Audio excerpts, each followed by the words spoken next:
All right, now, a lot of you have asked me the question about my views on the, the Jesus, what do they call themselves? Seminar, yeah. Okay. Now, Tom is a gentleman. He called them silly. I'm a farmer who's come in from the village with manure on my shoes, and I call them stupid. Now, stupid because they have not considered the source, namely Middle Eastern traditional village life. Nobody's bothered to even ask. Now, they don't want to ask because, as Luke Johnson, in a very brilliant review of that whole effort that is in Christian Century, of all places, I mean, not exactly conservative evangelical journal. And Johnson clobbers them from a critical scientific New Testament point of view. And it's very, very well done. He says they started off with their own affirmation. The Christian faith is a bunch of baloney, and then they set out to prove this with what they do. I don't approach it from that point of view. I approach it from the point of view of my own 40 years working with traditional village life and observing how they pass on what is important to them. Things like, how was our village founded and who are we? The stories which encapsulate their identity. How is this stuff passed on? It's passed on in what is called the Haflat Samar. Hafla means a party. And Samar in Arabic cognates with the Hebrew Shamara, from which the word Samaria comes, which means to preserve. This is a party for preservation. This sounds like the dullest party you ever heard in your life. It isn't. They are utterly fascinating. And before the coming of television, which will probably wipe all of this out, or most of it, not all of it, but most of it, before the coming of television, this was the form of entertainment in village life everywhere. You gather together in the evening and you tell stories. And somebody tells a story, and that triggers one I think of, and I tell a story. And some of them are jokes, and the jokes can be told any way you like. But there is a core of information that is amongst the stories which the community tells, which encapsulates their identity, and those stories must be told with great care because they are already known. And if you don't tell them right, a chorus of voices will correct you. And so you are very careful to tell them right, because if you are publicly corrected, you are publicly shamed. And to be publicly shamed is very humiliating in a shame-pride culture. Community life is controlled not by right and wrong, abstract ideas of principle. Johnny, that's wrong. No, it's shame. Now we have some of that. Shame on you, Johnny. Do that which stimulates pride, stimulates honor, and avoid that which triggers shame. And this is a community concept, a community sense. And it's a very, very powerful way by which the community passes on that which they consider noble in traditional cultures. And it's very, very strong in the Middle East. So if you are going to presume to tell one of the stories which forms the identity of the community, you are very careful to tell it in a way that the community, by the seat of their pants, will sense that it is being told right. Now, what do we have in the contemporary Western debate? Contemporary, I mean the last 50 years. There are two views, and one is I have called informal, uncontrolled oral tradition, and this is Bultmann and friends, and namely rumor transmission, and there's nothing left. And you're all familiar with this argument. The Scandinavians have answered, and this is Gerhardsen. The older man was Reisenfeld with a half a dozen essays, and then Gerhardsen with a massive tome that you may have seen that he wrote 30 years ago. He's still alive and still writing, called Memory and Manuscript. And he has a great effort in which he says, no, Jesus is a rabbi. Look at the Talmud, look at the Mishnah. The Jews passed on great massive blocks of memorized data, which finally got written down in their documents. And these massive blocks of memorized data went on for centuries, even hundreds of years. Decades and centuries before it was finally written down. And Jesus, being a rabbi, his students would have the same care over the things he had to say as other rabbis, as students of other rabbis cared about what those rabbis had to say. And so he's made this massive effort. His major book came out in Europe at the height of the power of the Bultmannian movement, and so was kind of poo-pooed. It's beginning in some circles to be starting to be taken seriously again, and the man is still writing, and he had his critics. He wrote a second volume trying to answer to them.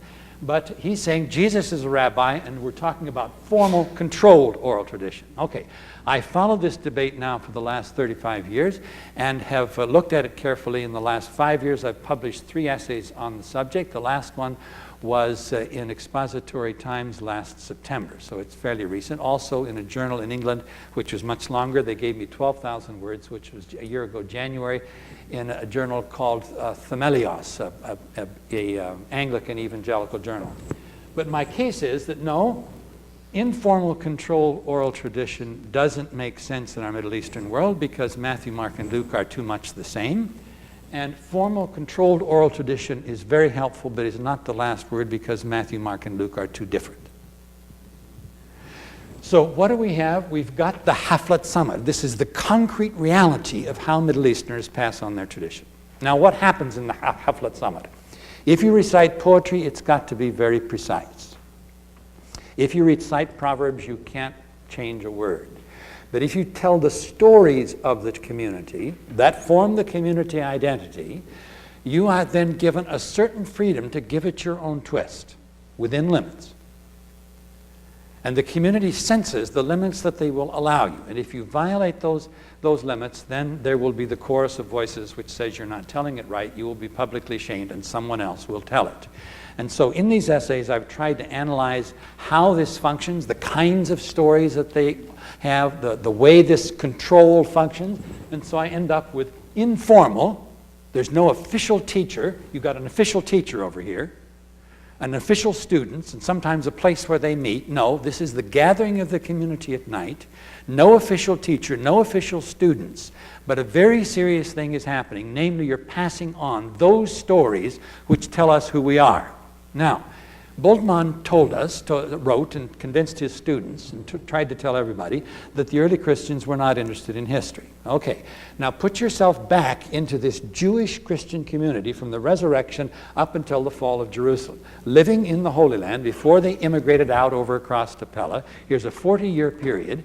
They are Jews, and many of their family and community around them have not believed in Jesus as the Messiah. They have. They do this funny little thing on the first day of the week, and their neighbors and their relatives ask them, "What are you doing?" "We are breaking bread, drinking wine, and remembering the Messiah." Well, who was he? Jesus of Nazareth. Why do you think he was the Messiah? Now, the only answer you have is to tell the stories of what Jesus said and did. Now, if you don't know those, can't remember them, and are not interested in them, then you are not interested in who you are. You are not interested in your own identity. Now, to dismiss this is so outrageous. It's stupid.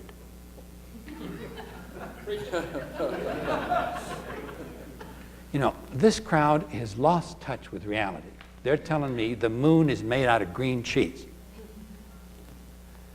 And I just, give us a break. Just give me a break.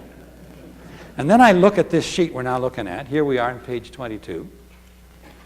And I'm listening to a very sophisticated Jewish debate between Jews who have affirmed Jesus as the Messiah and Jews who don't. And the stuff is memorized and written down coming from Jesus of Nazareth as he initiates this debate. I am the presence of God in the community, through whom, let's go the minimalist route for purposes of discussion. I am the unique agent of God through whom God is fulfilling the promise he gave to Ezekiel and Jeremiah that one day he would come and he would round up the flock himself. And I am God acting in your midst when I round up the lost. And those who heard this and said, "You're right," and followed, they remembered it the way he told it, and the nuances of that Jewish debate are very faithfully preserved in the text, and here it is. The differences between Matthew, Mark, and Luke, I hear my village friends telling the stories of their own identity, and I catch the nuances of what is allowed and what is not allowed. And so we have both authenticity and freedom for individual interpretation of the tradition. Now, let's imagine that 2,000 years from now, scholars in Afghanistan decide that they're going to make a study of John Kennedy.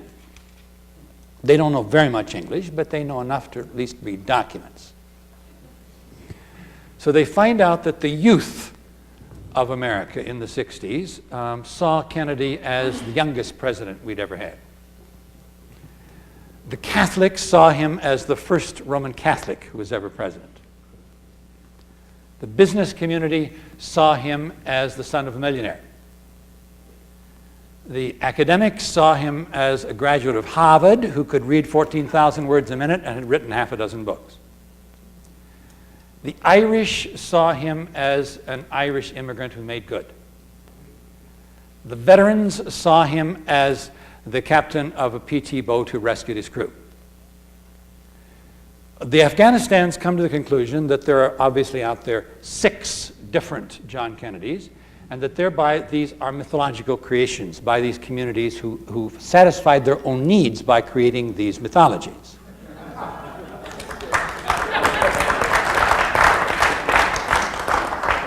Now, to sort out, will the real John Kennedy please stand up? Very difficult because there are 6 of them, and they're all mythological. So the only thing you can do is to apply rigorous historical, rational techniques to try and discover the true John Kennedy. This is finally discovered by these Afghani scholars, and they come to the conclusion that his name was not Kennedy, it was Kundi, which is a Kurdish name.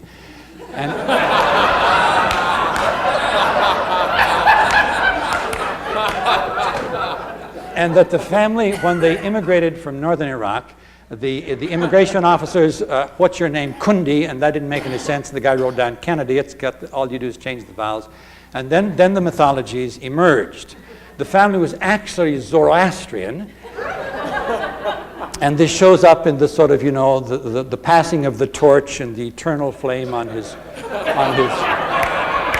tomb. And so, having dismissed the method, dismissed all of the sort of the illusions out there and all of these mythologies created by the various communities around him, which satisfied their own needs by the creation of these mythologies, we have at last gotten down to the Kurdish Zoroastrian.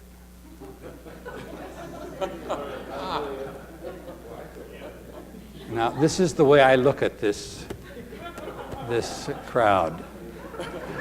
I've just finished reading a book by the author I can't now remember, but really good book about Lincoln. I'm a Civil War buff, and so I enjoy reading good books about the Civil War. And this one, Lincoln in American Memory. And of course, half of what we know about Lincoln is what is called recollections.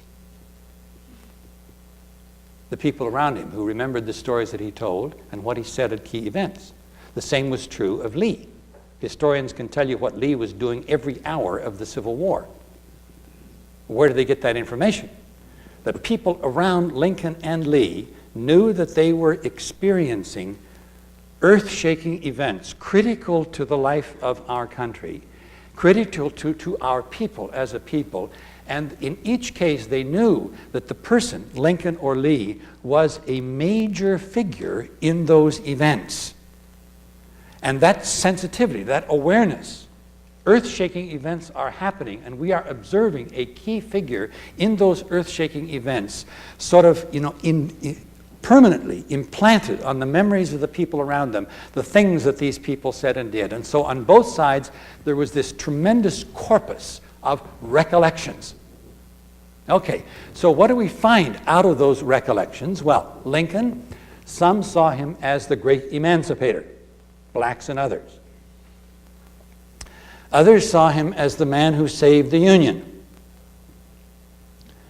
Others saw him as the humble man with no background, no education, who with hard work he managed to make it to the top.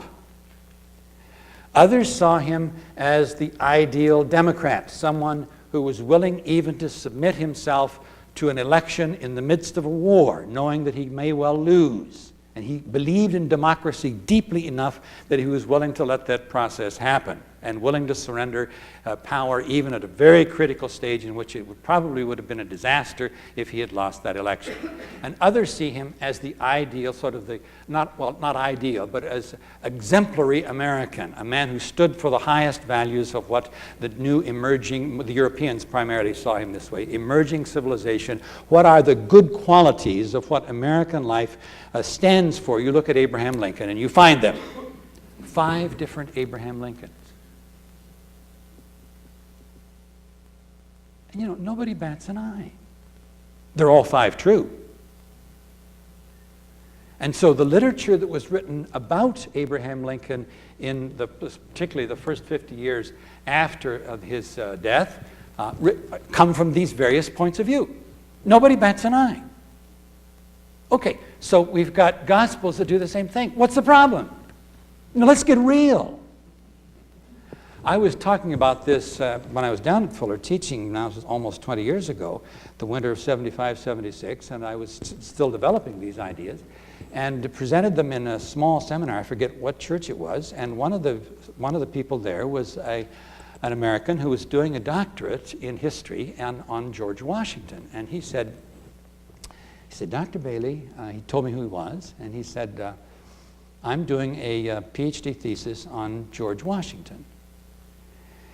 And he said, you have more historically reliable information about Jesus of Nazareth than I have about George Washington. And I said, as a trained historian, that is a very remarkable statement for you to make, and I'd like you to explain yourself. He said, I'm dealing with the published and unpublished journals of people who knew George Washington. And I have no idea whether there are no controls. I have no idea whether the people who wrote these journals are trying to get elected, show off to their grandchildren, or telling the truth. While George and I, things were tough that winter, and George was a good friend of mine, and he said, Ken, I think we've got to throw it in. Valley Forge is getting to me. And I said, George, you hang in there because, we're going to make it. And George said to me, you really think that's true, Ken? I said, yeah, I think you ought to give it one more go. You get a lot of votes that way, if nobody knows any different. And he said, this fellow said, here I am trying to sort out, as I read these journals, whether or not these conversations ever took place. Whether this information is of any use at all, because I have absolutely no controls. You are talking about information that is recited in public to a community that already knows these stories. And there are controls. The information you have about Jesus of Nazareth is historically more reliable than the information we as Americans have about George Washington. Okay, the Hufflet Summit, when you come to these folks, they tell me about the origins of their village, and they say, when the Romans came, we went to the mountains and hid in those caves. And our women went down to the river at night and brought water to us. It was not safe for us, the men, to go down. The Romans would have killed us.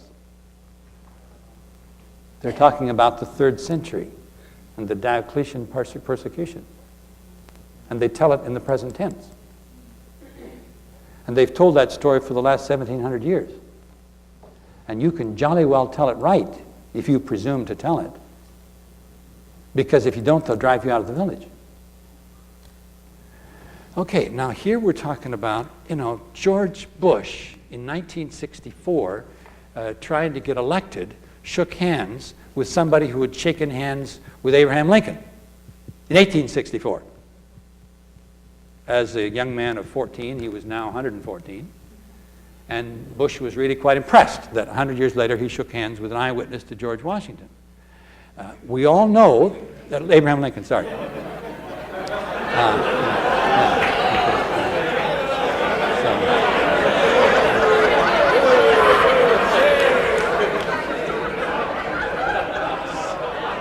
Stack it up to old-timers disease. Old-timers disease. Yeah, there we go. The audience corrects the oral tradition. Fantastic. So but I know that they're talking about the time of persecution before the 4th century. They don't know that. All they say is Min Zaman, once long ago. Then the next story they tell about Saladin. I know that's the 13th century. And the next story is about back when we spoke Coptic, and I know that's 14th century. And here in the Gospels, we're talking about stories that are, what, 40, 50, 60 years old? No big deal. This sociological structure was intact up to the fall of Jerusalem. After the fall of Jerusalem, these Jewish Christian villages were broken up and the people were scattered, but the adults who grew up listening to this could retell these stories as long as they lived.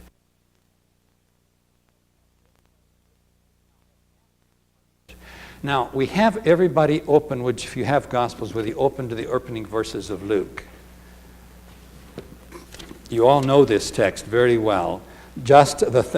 Many have undertaken to compile a narrative. Just as they were delivered to us by those who from the beginning were eyewitnesses and ministers of the word. The word here in Greek is huperetes, and huperetes is the Greek dress of the Jewish word chazan. And we've got one definite article and two words.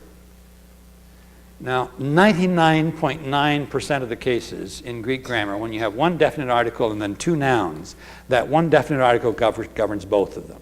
And so we don't have an absolutely tight case because there are a few rare cases in Greek literature in which this doesn't apply, but it is so overwhelming on the other side that we can safely proceed with it. So it's the eyewitnesses and ministers of the word. So these are the same people. The word huperetes, think Jewish. Chazan, who was the chazan in the synagogue? This was the person who was the number 2 in the synagogue. The head of the synagogue was called Rosh Kanisho. And in a synagogue, particularly the diaspora, was not necessarily the person who led worship. Also in Jewish Palestinian Judaism, the same thing. And the Palestinian Judaism and Hellenistic Judaism was much more intertwined than we used to think in the past, before the work of Martin Hengel, who pointed out the extent of the penetration of Hellenism into Palestine in the 1st century. And there's more and more evidence of this showing up in excavations in Israel in our day. So there was much more of the same structure in both kinds of synagogues than we thought of in the past. What does the Chazan do?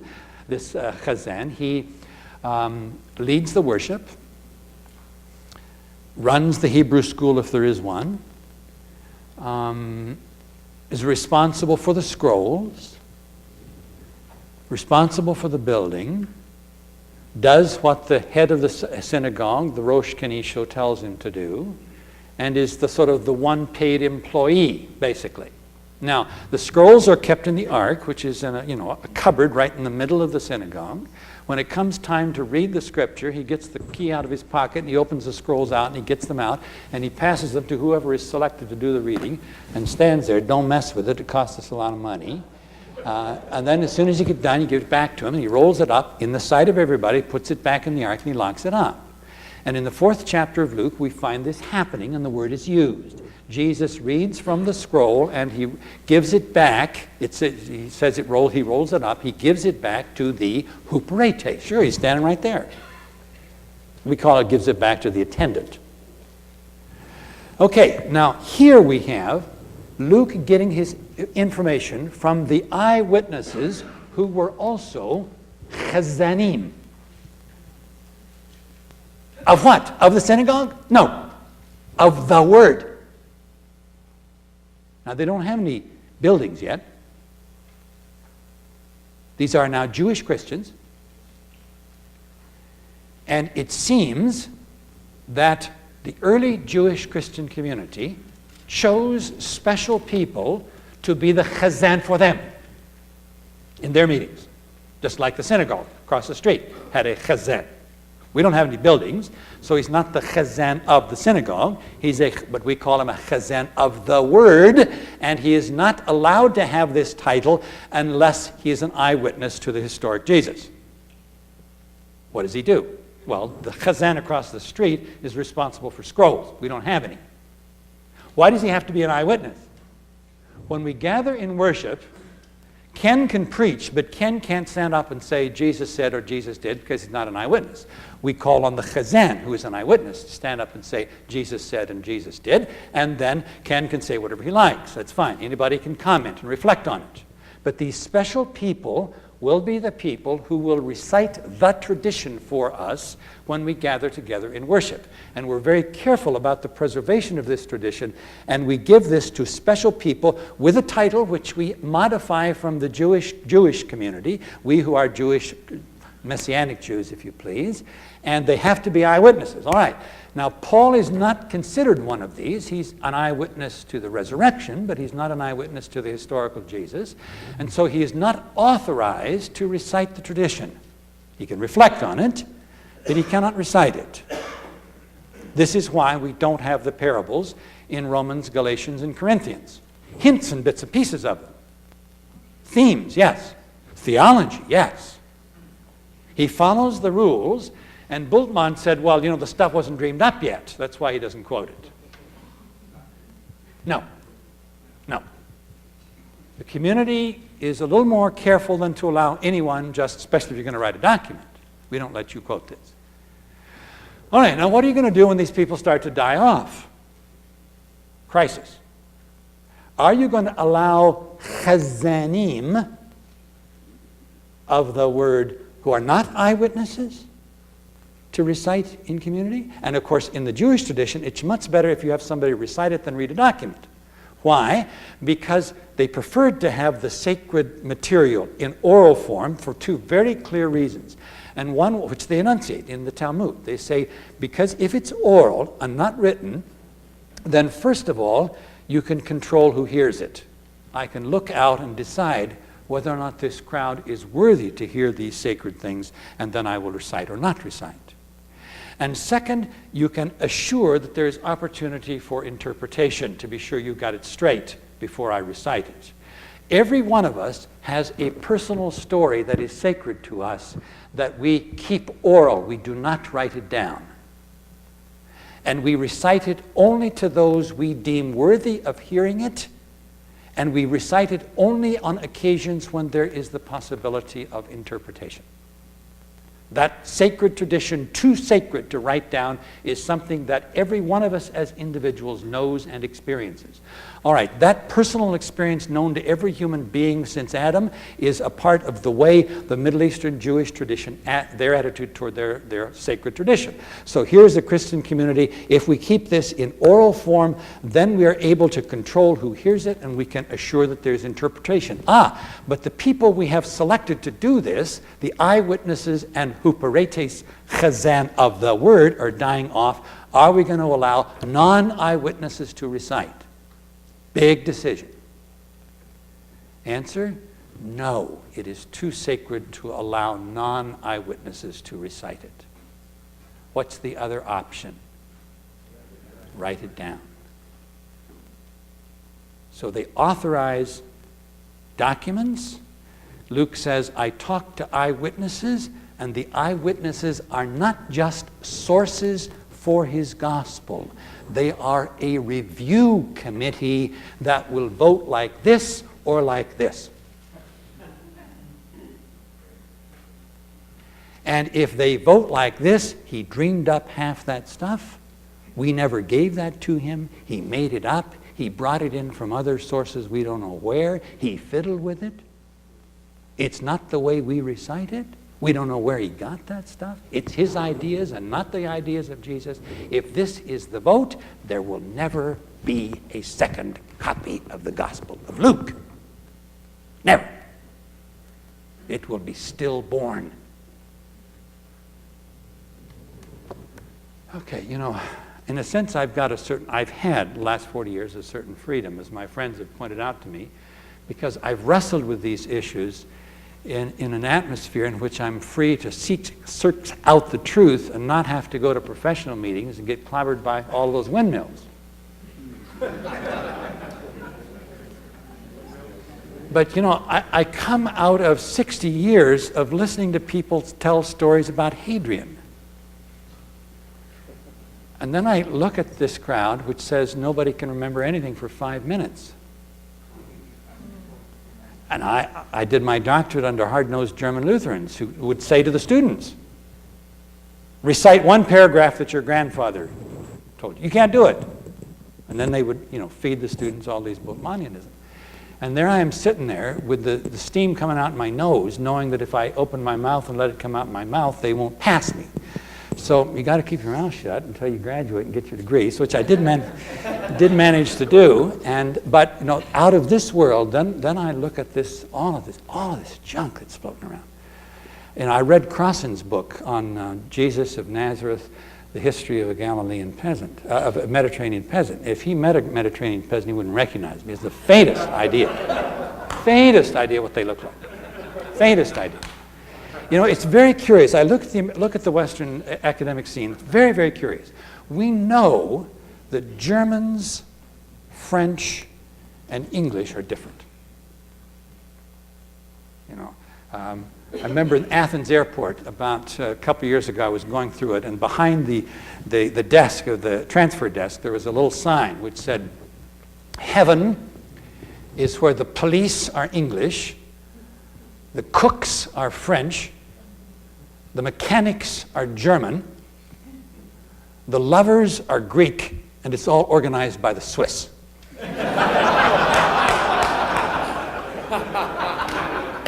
Hell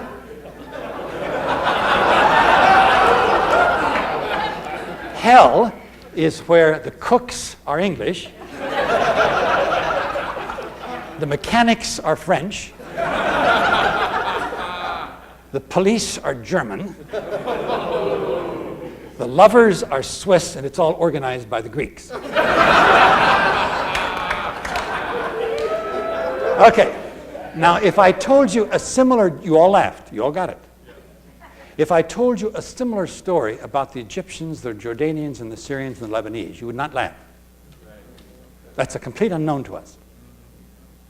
Okay, so Northern Europe, the Germans, the French, and the English, we know their nationalistic characteristics, and we know that they have literature which reflects their cultural value systems, and that they're quite different. And somebody cannot read English literature and claim to be somebody who understands the German soul. No, you got to read German literature. And that anybody who reads English literature and thinks they've got a hold of the German soul is crazy. They're just absolutely crazy. They're stupid. When we get to Southern Europe, the Greeks, the Italians, the Semitic Middle East, it all somehow fuses, and we can't sort them out. We're not wired. We just can't sort them out. So Crossan thinks that the entire Middle Eastern basin is one cultural phenomenon. Southern Europe and the Middle East. The whole presupposition of his title shows, with all apologies to a brilliant man, he's stupid. Now, I sit there reading his book and saying, he did a lot of work, very hard work. He's a very intelligent man. There's no doubt about that. I used to worry about, as a Roman Catholic, how does he still go to Mass? Then I found he doesn't. He's left the church. He destroys all of the evidence, and he ends up by saying Jesus was a cynic. Like Crossan. This happened 100 years ago, in which von Harnack wrote this great 2-volume work in German on the parables, and he said the church has completely misunderstood the parables. The parables have nothing to do with theology. There's no dogma back there. They are strictly ethics, only ethics. So you sort of extract out of what is the ethics behind all of these various stories which Jesus told, and you put them together and you get a middle-class German professor.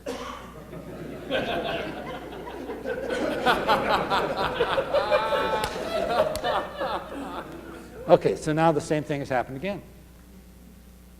All in the name of objective scientific scholarship, of course. Of the highest quality, of course.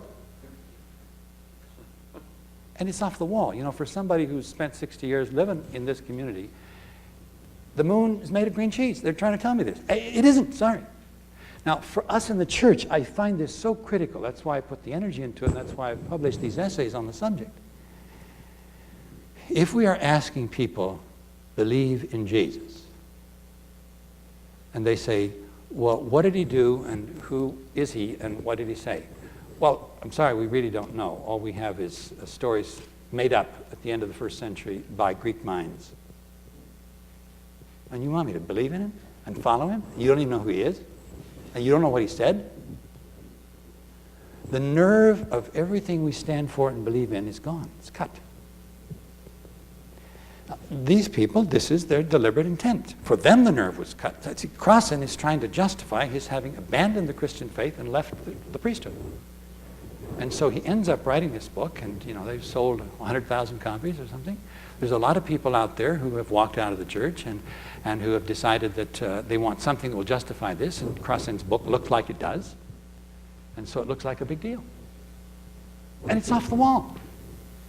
No, it's absolutely off the wall. It has absolutely no touch with reality in our kind of Middle Eastern world. These people are telling stories about Saladin and telling stories about what happened 1,000 years ago.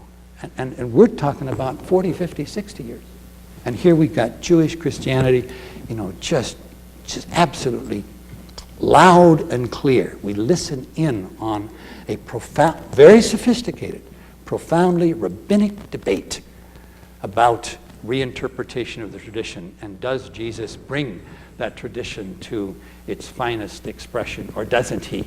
And Jesus, who says, I am the one through whom God is acting to fulfill these promises, and some say yes and some say no. But the fabric of the discussion is sophisticated and completely Jewish. And they had a technique for its preservation, and the most profound reason for remembering that you can imagine. They're not just remembering an Abraham Lincoln or a John Kennedy. They're remembering the Messiah of God. The most important decision they ever made in their life was to decide that what he had to say was true. And particularly the people who founded the village. And they'll talk about, well, you're asking about how our village is founded. Well, of course, our village is a very young village.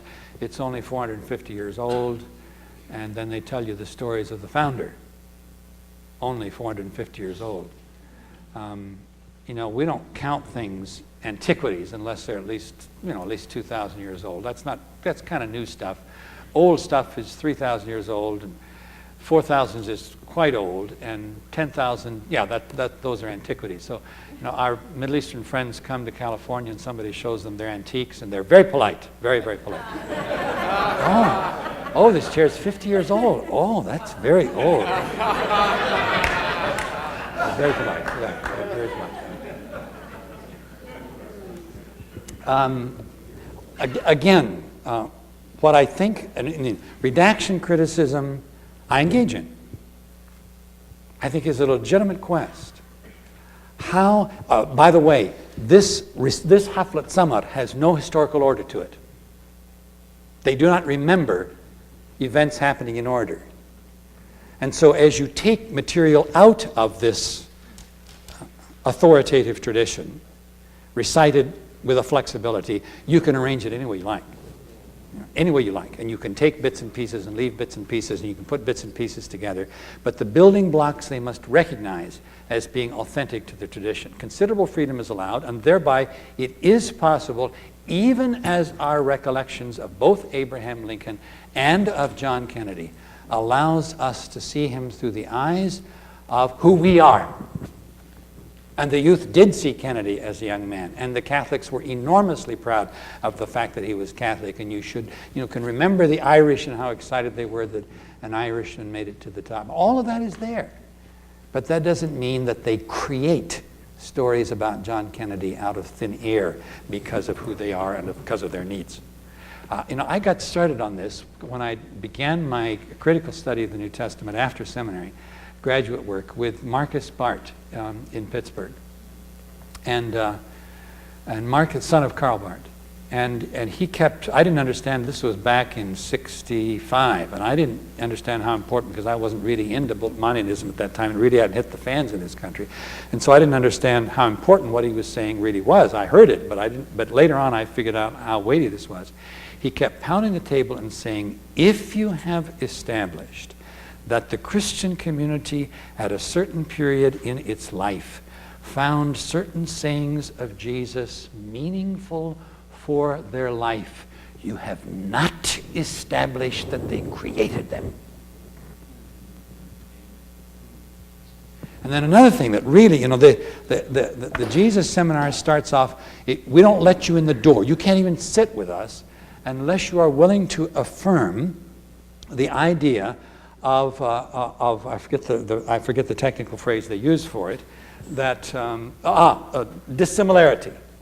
The criterion of dissimilarity. Yeah. Namely, if a saying of Jesus looks like early Christianity, then they probably, the evangelist borrowed it from early Christianity to put it into the mouth of Jesus. If it looks like Judaism, they probably borrowed it out of Judaism and put it into the mouth of Jesus. Now, what is this really saying? He was not a Jew. No Christian ever listened to him.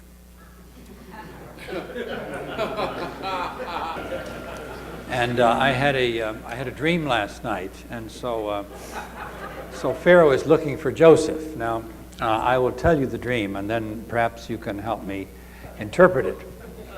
I dreamed that 2,000 years from now, historians in the University of Khartoum in the Sudan decided that they would make a historical study of John Kennedy. So they gathered all the materials they could about JFK, and then decided that, of course, the criterion of dissimilarity would be essential if they were going to get at the real John Kennedy. So that means that, first of all, they had to examine the Democratic Party from 1860 to 1960, which they did, and that thereby anything in the sayings and speeches of John Kennedy that was in harmony with the Democratic Party up until 1960, of course, cannot be given any credence because it's taken out of the Democratic Party and put into his mouth. They then discovered that there was a crowd of people who followed John Kennedy called the Kennedyites, led by his brother Robert.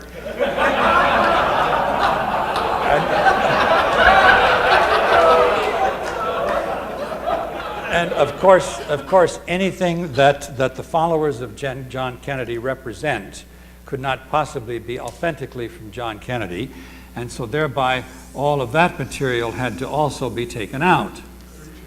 Now, what they had left was a very few little pieces of tradition. They then found that John Kennedy had speechwriters, and so then it was very critical to try and find out what of this material was from the speechwriters and what may have been from John Kennedy. And so they began this rigorous, scientific, objective, historical research. They wrote hundreds of books and thousands of articles, and 100 years later, they had not progressed very far in their search for the authentic John Kennedy, but that they had discovered there was such a man. His name was John Kennedy. He died, probably shot.